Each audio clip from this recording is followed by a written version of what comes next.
Ya pemirsa Kompas TV dimanapun Anda berada, senang sekali saya Farida Amalia kembali hadir ke hadapan Anda dalam program Sapa Nusantara selama 30 menit ke depan. Dan kali ini kita akan membahas terkait dengan pembangunan infrastruktur dan percepatan ekonomi kreatif di Kabupaten Pati, Jawa Tengah. Seperti yang kita ketahui bersama bahwa dua sektor tersebut merupakan kunci keberhasilan di Kabupaten Pati. Dan untuk mengetahui lebih detail terkait dengan dua hal tersebut, saat ini saya sudah bersama dengan Bupati Pati, Bapak Sudewo. Apa kabar ini, Bapak? Alhamdulillah, Alhamdulillah. kabar baik, sehat-sehat selalu. Alhamdulillah kabar sehat. Gimana Mbak Lia? Alhamdulillah sehat, baik Bapak. Ini kita lihat ini kan kondisinya memang lagi kondisi musim penghujan. Dan musim penghujan ini antisipasi dengan bencana hidrometeorologi. Ini kalau kita lihat di Kabupaten Pati ini bagaimana ini Pak? Antisipasi dengan banjir setidaknya. Ya, di Kabupaten Pati sudah melakukan mitigasi titik-titik rawan bencana banjir. Karena bencana banjir di Kabupaten Pati itu kan titik-titiknya sudah terjadi berulang kali setiap kali musim hujan. Apa penyebabnya juga kami sudah deteksi dan itu sudah kami lakukan upaya untuk mengantisipasi supaya musim hujan ini tidak terjadi banjir. Misalnya di wilayah Juwana, Sungai Juwana 2, CU2, di beberapa desa di Kecamatan Kayen dan di beberapa desa Kecamatan Sukolilo itu sudah kami lakukan pengerukan. Dan alhamdulillah yang semula hujan itu sampai 1 bulan lebih itu banjir, itu tidak surut. Sekarang ini banjir 2 hari, 3 hari sudah surut dan pengerukan terus kita lakukan. Misalnya juga di Kecamatan Jagenan beberapa desa juga terjadi banjir. Itu sudah kami lakukan pengerukan selama 3 bulan lebih dengan 3 alat berat.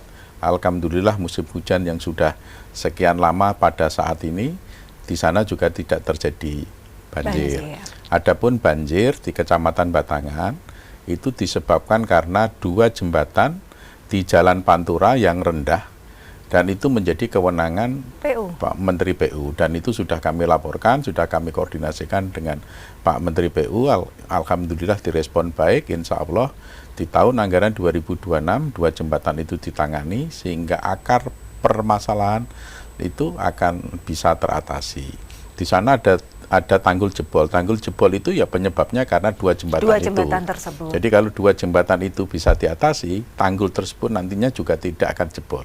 Kalau 2 jembatan itu tidak diatasi, tidak dibuat jembatan baru lagi yang lebih tinggi, ya tanggul itu ditangani pasti jebol lagi, karena overload. Ya, Pak, ya. Jadi alhamdulillah direspon baik oleh Pak Menteri PU dan di beberapa tempat, di beberapa kecamatan juga kami lakukan. Insya Allah di tahun 2026 nanti banjir bisa kita antisipasi.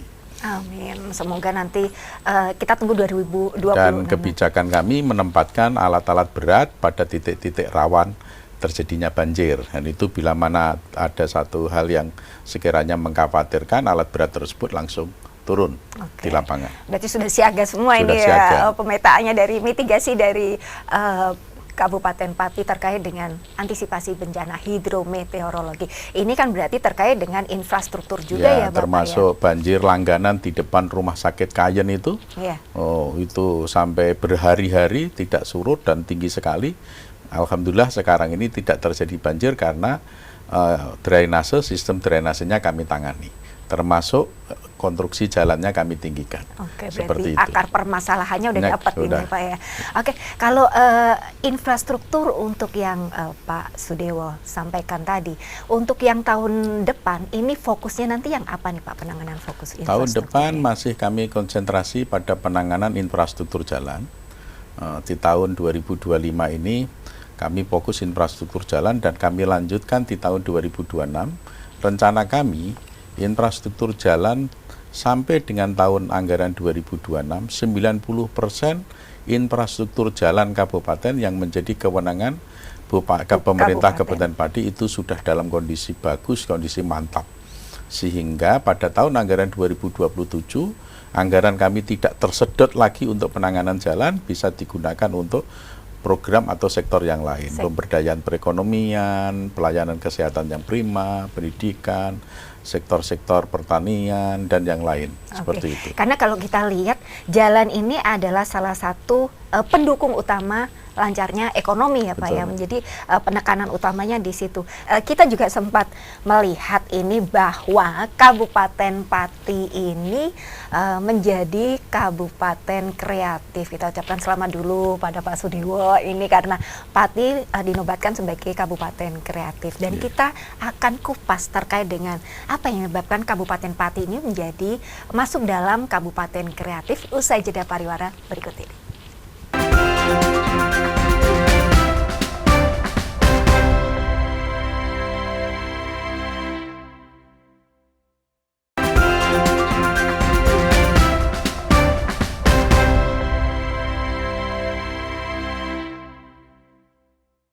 Ya, terima kasih pemirsa, Anda masih bersama kami dalam program Sapa Nusantara. Jika tadi di segmen 1 telah di-spill bahwa Kabupaten Pati ini berhasil menjadi kabupaten kreatif. Pasti ada penasaran, kreatif itu yang seperti apa? Nah, bisa langsung diulas di sini karena ada Pak Bupati Pati, Pak Sudewo. Bapak, selamat nih Bupati Pati, karena Kabupaten Pati hari ini ya Pak ya? Hari ini dinobatkan menjadi kabupaten kreatif di antara 6 atau 8 ini Pak? 6 kabupaten kota di seluruh Indonesia. Seluruh Indonesia, luar biasa pasti. Dan di Jawa Tengah ini Kabupaten Pati menjadi kabupaten kreatif, pasti ada ini sendiri dong Pak. Ada syarat-syarat sendiri, ada kualifikasi sendiri yang menyebabkan Kabupaten Pati ini berhasil meraih prestasi tersebut. Bisa dijelaskan Pak terkait hal tersebut? Iya. Memang benar Mbak Lia, baru tadi pagi saya mendapatkan informasi bahwa Kabupaten Pati telah dinobatkan sebagai Kabupaten Ekonomi Kreatif oleh Bapak Menteri Ekonomi Kreatif Republik Indonesia. Ada 6 kabupaten kota seluruh Indonesia yang dinobatkan sebagai kabupaten atau kota ekonomi kreatif, diantaranya adalah Kabupaten Pati. Ini kabar gembira buat rakyat Kabupaten Pati. Prestasi ini bukan karena kami yang bekerja semata-mata, tetapi ini adalah kolektif kolegia dengan unsur pemerintahan, dengan unsur wira swasta, stakeholder, dan dukungan dari rakyat Kabupaten Pati. Memang ada beberapa hal yang kami lakukan supaya Kabupaten Pati ini tumbuh ekonomi kreatifnya. Mengingat ekonomi kreatif ini penting sekali dan punya kontribusi yang besar untuk perekonomian Kabupaten Pati. Kami membaca peluang demikian, bahwa anak-anak muda itu sangat adaptif terhadap kembangan teknologi. Kemudian dia juga inovatif. Kemudian dia juga punya kemampuan untuk menggunakan medsos. Dan inilah yang kami bersama dengan Dinas Pemuda Olahraga Pariwisata yang membidangi ekonomi kreatif ini untuk bisa bagaimana subsektor ekonomi kreatif di Kabupaten Pati ini bisa bergerak. Ada 17 subsektor ekonomi kreatif, kemudian di Kabupaten Pati itu ada 13 subsektor ekonomi kreatif yang bisa berjalan. Iya, dari 17 ada 13. Itu ada seni pertunjukan, ada fashion, ada kriya, ada kuliner, ada studio film, kemudian ada animasi, dan lain-lain. Itu 13 subsektor itu betul-betul kami perhatikan supaya bisa tumbuh dan berkembang. Dan ini tentu saja menjadikan penilaian dari Bapak Menteri Ekraf Republik Indonesia. Jadi beliau pasti dengan timnya menilai, kan itu timnya adalah tim independen yang ditunjuk oleh Bapak Menteri Ekonomi Kreatif, melihat Kabupaten Pati dan mungkin daerah yang lain bagaimana, dan alhamdulillah Pati punya potensi untuk dijadikan menjadi kabupaten ekonomi kreatif. Gitu. Itu yang bisa menjadi ini ya Pak ya, kebanggaan sendiri sebagai warga Pati. Kemudian untuk menjadikan, kalau kita lihat juga anak muda zaman sekarang ini kan juga biasanya pakai online kalau kalau melakukan marketplace-nya pakai online. Bagaimana dari Kabupaten Pati ini memfasilitasi hal tersebut? Ya, memang kami arahkan untuk menjadi go digital ya, tidak konvensional. karena dengan ekonomi kreatif ini bisa lebih efisien terhadap modal gitu, tidak perlu harus dengan apa itu toko fisik yang besar, bisa di dalam rumah aja bisa, bahkan di kamar tidur pun scroll pakai HP bisa ya. gitu kan. Itu merupakan satu peluang, dan ini nanti akan kami tangani lebih serius begitu, mendapatkan penghargaan, dinobatkan sebagai Kabupaten Ekonomi Kreatif, tapi juga sekaligus tantangan bagi kami. Iya, betul. Tantangan, dan nanti dari 13 subsektor ini betul-betul akan kami cermati, akan kami kembangkan supaya betul-betul ini memberikan kontribusi perekonomian baik bagi Kabupaten Pati maupun bagi Indonesia. Jadi segala produk UMKM, produk anak-anak kreatif, anak-anak muda itu nanti supaya bisa dipromosikan baik di tingkat nasional maupun internasional, bisa dipasarkan, bisa memiliki jaringan tidak hanya di Jawa Tengah, tapi nasional dan internasional. Beberapa hari yang lalu, hari Jumat minggu yang lalu, saya menghadap Bapak Menteri Perdagangan Republik Indonesia. Ada beberapa produk-produk unggulan yang menjadi produksi unggulannya Kabupaten Pati juga akan dibantu oleh Bapak Menteri Perdagangan Republik Indonesia beserta stafnya supaya bisa go internasional. Oke, berarti UMKM lokal menjadi UMKM. Ya, misalnya kami Kabupaten Pati itu punya produksi bawang merah. Bawang merah kebetulan di Belanda itu ada beberapa stakeholder yang membutuhkan itu, bagaimana supaya bisa kita kemas, ya potensinya itu dipasarkan di sana. Oke, diekspor langsung. Diekspor di sana. Ada unggulan kopi juga, ada unggulan jeruk pamelo juga, ada unggulan durian musangking dan blackton juga. Dan berbagai produk kemarin kami kenalkan kepada Bapak Menteri Dalam Negeri, itu bisa dibantu untuk dipasarkan secara nasional. Dan kami juga dalam pengembangan UMKM, kami juga arahkan kepada go digitalisasi. Nah, itu dia. Jadi baik itu dari sisi produksinya, baik dari sisi pemasarannya. Gitu. Lebih praktis dan efisien kalau pakai digital gitu ya Pak ya? Ada mentor-mentor untuk bisa membantu pemasaran dengan cara digital. Gitu. Berarti kalau bagi para pelaku UMKM, terutama yang ada di Kabupaten Pati, apabila selama ini masih ada yang menggunakan konvensional, pasti akan didampingi untuk digitalnya, kemudian untuk peningkatannya.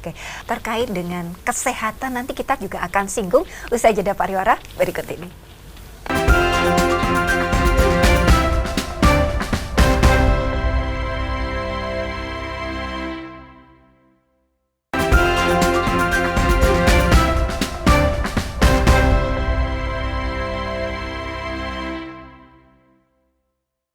Ya, terima kasih masih bersama kami dalam program Sapa Nusantara bersama Bapak Sudewo, Bupati Pati.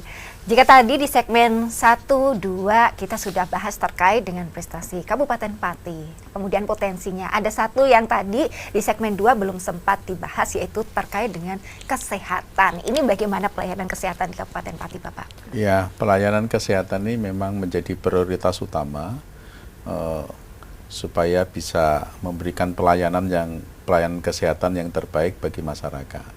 Pertama-tama yang kami benahi adalah pelayanan dari Rumah Sakit RA Suwondo.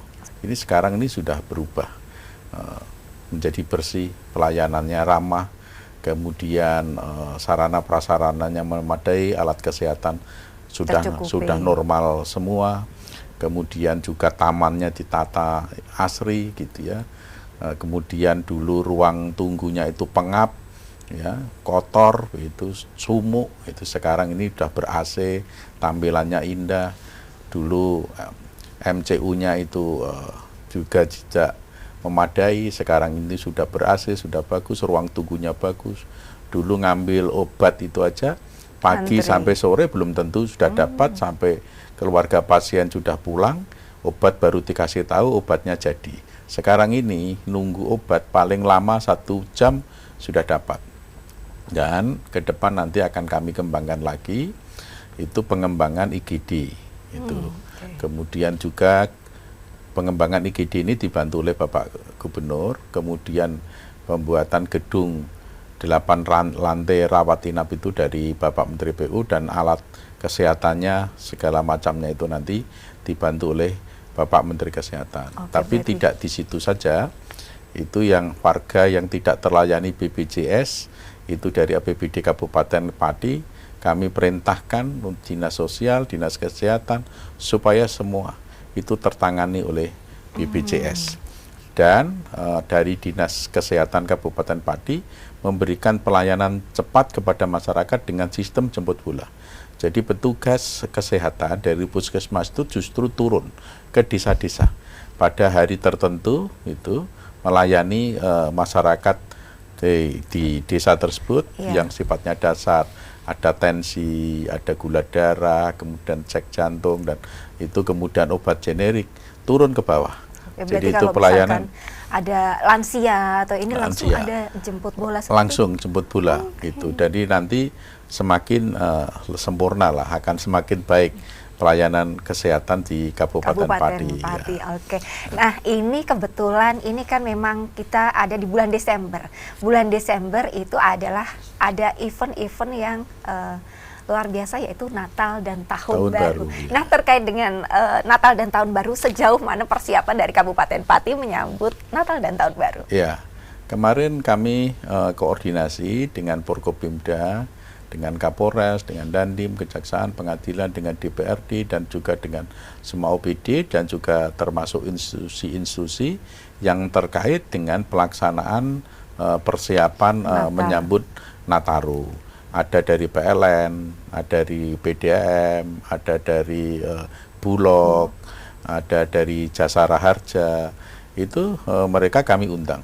Kami cek satu persatu kesiapan mereka. Karena konsentrasi kami dalam Nataru itu pertama adalah terciptanya situasi aman dan kondusif. Iya, pasti. Dan Kapolresta itu sudah sangat siap untuk menyambut itu dengan situasi aman dan kondusif. Berbagai hal yang sekiranya tidak terjadi itu sudah yang tidak diharapkan itu terjadi, itu sudah dimitigasi ya, Pak, ya? sedemikian rupa dan sudah disiapkan antisipasinya. Termasuk juga pengaturan lalu lintas, rekayasa lalu lintas. Kasat Lantas juga sudah siap. Jadi keamanan ketertiban dari sisi itu sudah oke lah ya. Kemudian dari sisi harus tercipta ketersediaan pangan. Itu apa? Bulog, 10 bahan pokok itu harus tersedia, sembako. Itu Bulog sudah siap, tidak ada stok beras yang kurang, begitu ya. Setidaknya tidak terjadi ini panik buying, takutnya seperti itu ya, Pak. Nah, begitu juga, dan tidak akan terjadi inflasi. Kami akan lakukan operasi pasar sampai hari kemarin. Kami lakukan tidak terjadi lonjakan harga sembako ya, misalnya di beberapa daerah harga cabai menyentuh 80.000 per kilogram. Di Kabupaten Pati masih kisaran antara 65.000, 70.000 kilogram. Dan rencana kami di minggu ini akan turun ke pasar untuk cek harga sembako itu supaya tidak terjadi inflasi. Dan kami menghimbau juga supaya tidak ada pihak-pihak tertentu yang melakukan stok pangan, penimbunan, sehingga terjadi kelangkaan dan panik buying itu tadi. Panik buying itu tadi supaya tidak terjadi. Kemudian dari sisi listrik, PLN, apalagi di musim penghujan semacam ini, mungkin trafo meledak atau karena pohon tumbang, itu kan, karena itu cuaca, PLN juga sudah antisipasi begitu. Kemudian supaya andai kata terjadi tanggul jebol gitu ya di tengah-tengah Nataru ini, dari Badan Pelaksana Bencana Daerah bersama PU sudah siaga dengan menyiapkan alat-alat beratnya, eskavator pada titik-titik rawan gitu ya. Itu jadi semuanya sudah kami antisipasi, dan juga alhamdulillah perayaan Natal ini juga mendapatkan dukungan dari agama yang lain, terutama NU dan Muhammadiyah. Dan Mbak Lia, Kabupaten Pati baru saja mendapatkan penghargaan, dinobatkan sebagai kinerja FKUB, toleran antar umat beragama tingkat nasional peringkat ketiga. Luar biasa sekali. Peringkat ketiga. Jadi meskipun hebohnya medsos semacam itu, tapi faktanya di tengah-tengah masyarakat terjalin kerukunan antar umat agama. Antar umat beragama. Peringkat ketiga secara nasional, dan pada saat perayaan Nataru nanti, Natal, alhamdulillah agama yang lain juga toleran memberikan dukungan. Bahkan FKUB bersama NU, Muhammadiyah dan Banom-banomnya akan berkunjung ke gereja-gereja. Begitu untuk memberikan dukungan supaya kaum Kristiani, warga kami kaum Kristiani ini bisa dengan lancar aman, memperingati nyaman dan hari damai Natal. melaksanakan. Gitu. Damai Dan gitu ya, Pak, ya. kami juga menghimbau kepada warga, terutama anak-anak muda, untuk menyambut tahun baru 2026, jangan euforia. Jangan euforia nondang dangdut sing dan terlalu berlebih, jangan. Mengingat saudara kita yang di Sumatera sedang kena cobaan besar, yaitu bencana banjir. Kita harus memiliki rasa empati kepada mereka. Itu saya himbau betul. Oke, Pak Sudiwa, sebenarnya durasi kita ini kurang nih, karena kita kalau bahas Pati itu sebenarnya nggak ada habisnya. Kalau bahas Pati masih harus berlanjut lagi ya, Pak ya. Nanti bisa dilanjutkan. Oke, terkait dengan potensi-potensi Pati lainnya. Namun karena durasi yang sudah terbatas, mungkin Bapak ada pesan himbauan buat pemirsa sekalian. Ya, saya berharap kepada semua warga Kabupaten Pati, ini kita konsentrasi saja bagaimana supaya Kabupaten Pati ini lebih baik, lebih maju. Saya sebagai pemimpin ini tentu saja ada sesuatu yang tidak sempurna, kami pun siap dikoreksi, siap diberi masukan, tapi percayalah apa yang akan saya lakukan ke depan maupun yang sudah saya lakukan sekarang ini adalah saya niatkan untuk perbaikan Kabupaten Pati. Oke, Mari kita kompak bersatu untuk membangun Kabupaten Pati. Oke, matur suwun Pak Sudiwo. Ya. Semoga perbincangan kita ini bisa menjadi inspirasi dan bermanfaat buat pemirsa sekalian. Saya Farida Amalia, mewakili kerabat kerja yang bertugas, mengucapkan terima kasih atas perhatian Anda. Kompas TV, independen, terpercaya.